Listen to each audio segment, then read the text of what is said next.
right now, I mean, interest rates are punishing, commercial real estate is supposedly collapsing, and banks across the country are bracing for massive defaults. Yeah, that's the narrative, right? Exactly. Yet one major regional bank just reported that out of a staggering $26 billion in active loans, they set aside exactly $0 for new expected credit losses. Wow. Zero. I mean, how is that mathematically possible? It sounds like a misprint, honestly. But it's actually a masterclass in risk management. Welcome to this deep dive into the source material. Today, our mission is to extract the true narrative from a dense, incredibly number-heavy financial document. Which is never easy. No, it's not. We're looking at the Q1 2026 earnings release from BOK Financial Corporation, or BOKF, which is a major regional financial services company. Right. And, at first glance, reading a bank's quarterly earnings report feels like trying to read a phone book written in another language. A very boring phone book. Yeah. Exactly. But we are going to act as your guides today to translate these spreadsheets into what is actually a fascinating look at regional economic health. And we really should establish right up front why you, the listener, should care about this. Because it's not just for finance nerds. Exactly. You don't have to be a Wall Street trader or, an accounting major to find this incredibly valuable. Right. Regional banks, like BOKF, are essentially the ultimate dashboard for the real economy. Well, how they perform, who they're lending to, and where their deposits are going. That tells you exactly what local businesses, energy producers, and just regular everyday consumers are actually doing with their money. In real time. In real time, yeah.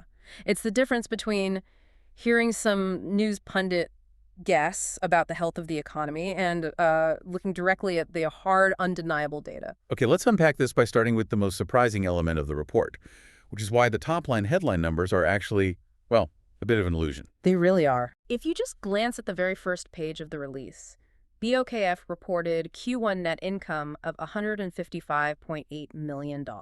Which comes out to $2.58 per diluted share. Right. And on paper, that looks like a pretty severe slump from the previous quarter, Q4 of 2025.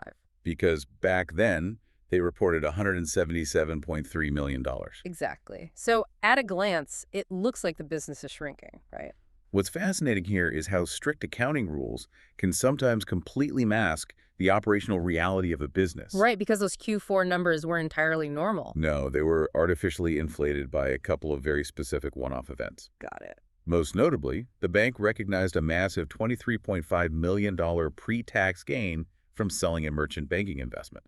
Wait, just to make sure we are all on the same page here, a merchant banking investment isn't a traditional loan, right? Correct. That's when the bank actually takes an equity stake-like ownership in a private company. Exactly. They act a lot more like a private equity firm in that specific instance. Oh, okay. So when the company they invested in is sold or, goes public, the bank cashes out its chips. Which is a huge windfall. It's massive. Yeah. But it's not the day-to-day business of taking deposits and making loans. Right. And on top of that specific gain, they also had a benefit related to an FDIC special assessment. So a couple of weird anomalies. Yeah. And if you strip those anomalies out, if you just look at the actual everyday engine of the bank, their core net income in Q4 was really $152.1 million. Which means that operationally, the bank's core earnings actually grew in Q1 2026. Yes? Because it went from that $152.1 million up to $155.8 million. Exactly. It's exactly like looking at your personal checking account. Oh, that's a good way to put it. Like, say you look at a month where you happen to sell your used car for $10,000 in cash. Like just a one-time thing. Yeah. Versus a normal month of just your regular paychecks. Yeah. If you just look at the total monthly deposit number, the regular month looks like a massive drop in your income. Oh, a huge drop, yeah. But your actual salary didn't go down at all. You just didn't have a car to sell this month. That is the perfect way to look at it. The underlying salary, the bank's core operations, is actually increasing. But wait, if these merchant banking sales provide such a massive boost to the headline numbers, are banks timing these sales deliberately? Like holding on to them for a rainy day. Yeah. Are they holding on to these assets just to cash them out when they need to, pad a weak quarter and make the charts look good for Wall Street? That is a very common suspicion. Yeah. But the reality is dictated by GAAP. Generally accepted accounting principles. Right, GAAP. These rules dictate exactly when a company has to recognize a gain or a loss. So they don't have a choice. No. When BOKF sold that investment, the transaction closed, and they legally had to record the gain in that specific quarter. Ah, I see. They cannot just hide that $23 million in a drawer somewhere and slowly sprinkle it onto their balance sheet over the next year to make their earnings growth look perfectly smooth. They can't just smooth it out. No, it has to be reported immediately. Right. And that's why diving into the core operating results, like CEO Stacy Kimes pointed out in his commentary, is really the only way to see that the bank's actual underlying engine is running hotter. Hotter and more efficiently than it was 3 months ago. Exactly. Okay, so if that core earnings engine is running hotter, they have to be putting more money to work. Let's look at where that money is going. The loan portfolio. Yeah, the numbers here are incredibly robust. They really are. Total loans grew by $536 million to reach a massive $26.2 billion. Which is huge. And the growth was pretty broad-based, but led by general business, multifamily commercial real estate, and energy. Right. The energy portfolio alone grew by $123 million. It now sits at $3.2 billion, which is 11% of their total loans. And 72% of that is heavily focused on oil. To put that overarching loan growth into perspective, the CEO highlighted that their loan portfolio has grown by more than 10% over the last 12 months. Yeah, and you have to think about the environment we're in. Right. In an economic environment where interest rates are multi-decade highs, maintaining double-digit loan growth without taking on toxic risk is incredibly difficult. Because borrowing is so expensive right now. Exactly. Most businesses are terrified to borrow at these rates. Here's where it gets really interesting, because I think when people hear energy loans and oil, they picture funding some wildcatter out in the West Texas desert. Just a guy with a drill. Yeah, just drilling random holes in the dirt and hoping for a lucky strike. That sounds incredibly risky. It does sound risky until you look at the mechanism of how they actually lend the money. Right. The report specifies that this is primarily first, lease senior secured, reserve-based lending. To oil and gas producers. Exactly. Let's break down reserve-based lending for a second, because that is the secret sauce here, right? Absolutely. BOKF isn't funding the risky exploration phase. They are writing the secure mortgage on a proven, already producing oil well. Like, petroleum engineers literally measure the oil that is confirmed to be in the ground. The bank then calculates the value of that oil and lends a highly conservative percentage of that value. The oil itself is the collateral. Right. And because they are first lien, senior secured, if anything goes wrong, BOKF is legally first in line to get paid out before anyone else sees a dime. Precisely. They are lending against a quantifiable producing asset. It's not a gamble. Not at all. And the geographic footprint matters immensely here, too. Where are they operating? BOKF operates heavily in places like Texas, Oklahoma, and Colorado. Oh, right. Oil country. Yeah. And this robust, continuous borrowing signifies vibrant, ongoing economic activity in those specific regional markets. Because you don't borrow if you aren't growing. Right. Energy producers are expanding, and general businesses are borrowing money to build and operate. The regional economy there is humming. That makes perfect sense for energy. But we have to talk about another growth category you mentioned, commercial real estate, or CRE. Ah, yes. Yeah. The boogeyman. Truly. The report shows their CRE portfolio grew to $5.9 billion. And CRE is arguably the ultimate toxic asset right now. That's certainly the headline everywhere. We constantly hear about downtown office buildings sitting empty, companies breaking leases, and property values just plummeting. Yeah. So how is aggressive growth in commercial real estate not a giant red flag for their balance sheet? Because commercial real estate is a massive umbrella term. Okay. You really have to look at what is actually underneath it. Yeah. Yes, traditional high-rise office space is struggling globally right now. Big time. But BOKF's office portfolio barely moved. It's sitting at $821 million, which is a very small, manageable fraction of their total loans. So they aren't pouring money into empty towers. Exactly. The aggressive growth they reported in CRE was driven by two very specific subcategories. Multifamily real estate, which grew by $121 million. So apartment buildings. Yes. And industrial facilities, which grew by $50 million. Right. So they are entirely avoiding the downtown high-rise office apocalypse and strictly funding where people sleep and where Amazon stores its boxes. That's exactly it. I mean, people still need apartments, especially in high-growth, high-migration states like Texas and Colorado. For sure. And companies desperately need massive industrial distribution centers for e-commerce, manufacturing, logistics, all of that. Right. By focusing their capital there, they are capturing the absolute safest, highest demand side of the commercial real estate market. While their competitors are bogged down dealing with empty office towers. Exactly. But, funding $500 million in new loans takes an immense amount of cash. It does. But looking at the balance sheet, their actual deposits shrank. Period-end deposits decreased by $758 million, dropping down to $38.7 billion. Yes, they did. So where is the money coming from if deposits are shrinking? Because loans grew and deposits fell, their loan-to-deposit ratio ticked up to 68%. Right. Meanwhile, their net interest margin, or IM, dropped slightly to 2.90% from 2.98%. And net interest margin is one of the most critical health metrics for any bank. It is. It essentially represents the fundamental business model of banking. Let's define net interest margin for you listening.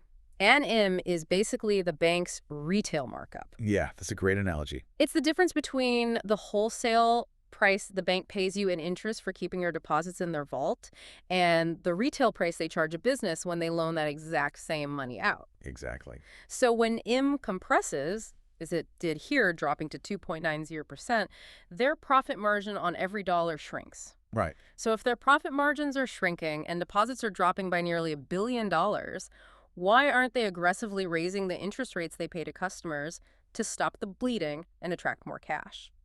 Because they simply don't need to. Really? Yeah, this actually reveals a very disciplined liquidity strategy. You mentioned the loan-to-deposit ratio ticking up to 68%. Right. In the banking world, a 68% ratio means that for every $100 in deposits they hold, they have only loaned out $68. Oh, wow. So they have a ton of cash just sitting there. Massive, massive on-balance sheet liquidity to fund future loans. Mm-hmm. They aren't starved for cash at all. So they don't have to panic. Exactly. Because they have that enormous cushion, they don't have to aggressively overpay for expensive, high-yield deposits just to keep cash in the vault. They just let the expensive money walk out the door? Yes. Average interest-bearing deposits decreased by $692 million, primarily from transaction accounts. Wow. And to counteract that slight drop in their net interest margin, they pulled an entirely different lever. They aggressively managed their operating expenses. I saw that. Excluding the Q4 FDIC assessment benefit we mentioned, they actually slashed core operating expenses by $16.4 million in a single quarter. It's just a textbook execution of cost control. How did they do it? Well, that $16.4 million reduction was driven heavily by a drop in personnel expense. Like layoffs? No. Specifically, an $11.6 million drop tied largely to lower incentive compensation compared to a very strong Q4. Ah, so bonuses. Right. They proved they have the disciplined management team required to cut core expenses to perfectly offset the tighter margins on the deposit side. To understand how a bank actually balances all of this in real time, shrinking deposits, growing loans, shifting expenses, we have to look at the specific business segments. Right, the different divisions. It's like a three-legged stool. The diversification acts as a shock absorber when the economy gets bumpy. Definitely. Let's look at the three legs. Commercial banking, consumer banking, and wealth management. Okay. First, commercial banking. Their pre-tax income dropped down to $134.8 million. Which was expected, honestly. Yeah, not just because they didn't have that big merchant bank gain we talked about earlier, but also because of lower syndication fees due to normal seasonality. And we should probably explain syndication for this. Yeah, go ahead. So when BOKF originates a massive, say, $500 million loan for a huge corporate client, they don't keep all of that risk on their own books. That would be too much exposure. Exactly. They might keep $100 million and then syndicate or sell off the remaining $400 million to 4 other banks. Oh, I see. BOKF collects a hefty fee for arranging and managing that entire package. Nice. But commercial deals of that size often slow down in the first quarter of the year as businesses finalize their annual budgets, so those syndication fees naturally dip. Okay, that makes sense. But then look at the second leg, consumer banking. Right. Pre-tax income actually rose by $4.1 million to hit $19.2 million. Yeah, it did. What drove that? A bump in mortgage production and card network incentives. So what does this all mean? It's an interesting signal. Right. If everyday mortgage production is jumping in Q1 of 2026 despite rates remaining high, everyday consumers might finally be adjusting to the new reality of the housing market. Absolutely. They aren't paralyzed anymore waiting for mortgage rates to magically drop back down to 3%. No, they're moving on. Right. They're moving on with their lives, adapting, buying houses, and refinancing. If we connect this to the bigger picture, it perfectly illustrates the beauty of that diversified three-legged stool you mentioned. The shock absorber. Exactly. When the massive commercial banking arm experiences a normal seasonal lull in syndications, the consumer mortgage activity and everyday transaction card revenues step up and provide a crucial lift. And then you have the third leg, wealth management. Right. Their pre-tax income dropped slightly to $37.5 million for the quarter, largely due to lower fiduciary revenues compared to a transaction-heavy Q4. But there's a bigger number there. There is. The truly staggering number in the report is that they manage $123.6 billion in assets. Yeah, that is massive. Yeah. For a regional bank with $54 billion in total on-balance sheet assets, having over $123 billion in assets under management and administration in their wealth division is a massive anchor of stability. Because fiduciary revenues generate cash regardless of interest rates, right? Absolutely. If they are managing $123 billion, they are charging a percentage fee on those assets. Every single day.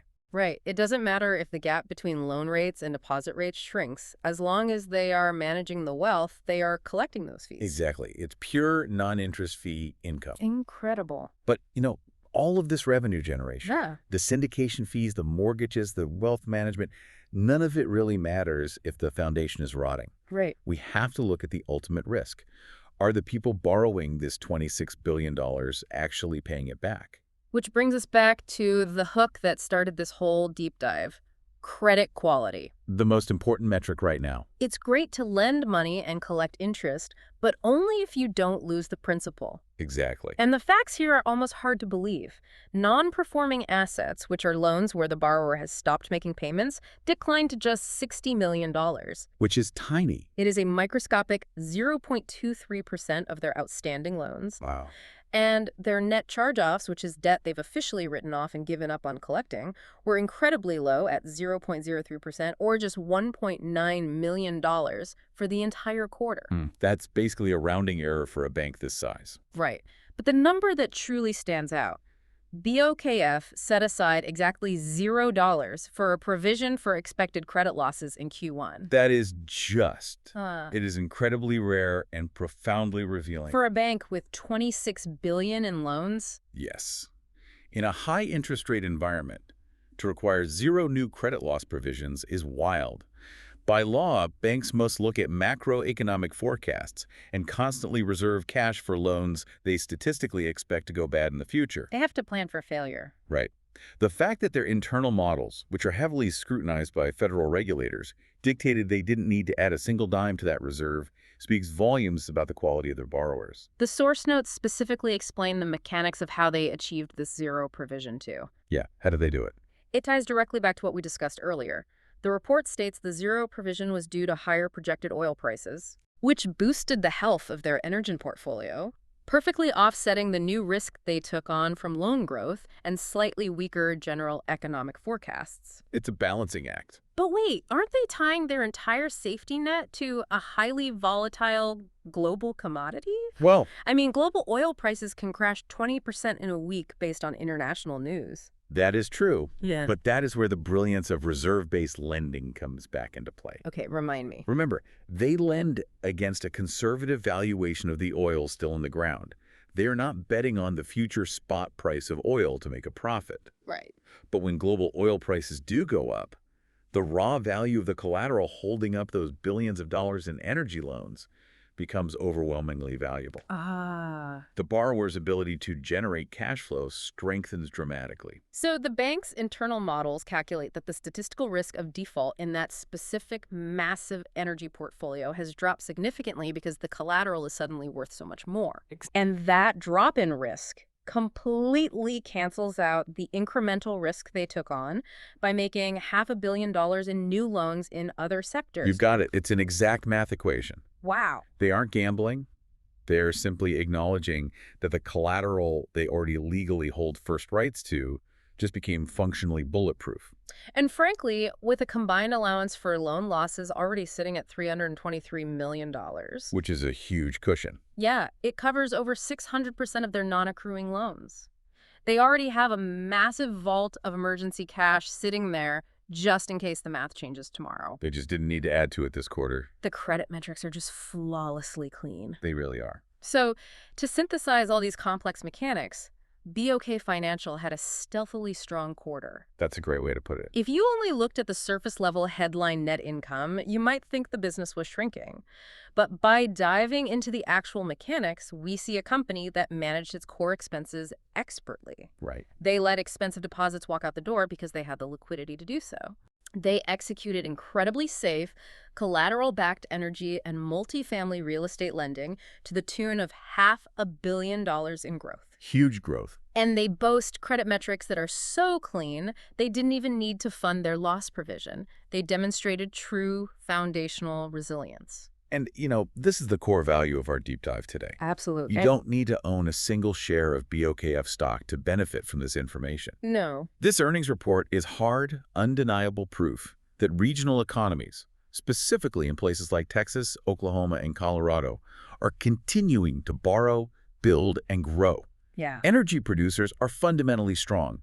And importantly, everyday consumers are still swiping their cards and have finally adapted to the market to buy and refinance homes. It gives you a much better view of reality than just listening to macroeconomic theory. 100%. But I want to leave you with a final thought to mull over on your own, building on what we've unpacked today from this source material. If traditional, highly disciplined regional banks like BOKF are experiencing effectively zero credit losses right now, and local businesses are still borrowing heavily to expand despite everything happening with interest rates. Where's the crisis, right? Exactly. Does that mean the long-anticipated catastrophic economic recession we've been warned about for 2 years was entirely a phantom? Or are the cracks in the economy just forming in the dark, risky, unregulated corners of the market where these strict, disciplined banks simply refuse to lend? No. Next time you hear a terrifying headline about the economy, ask yourself who is actually holding the data.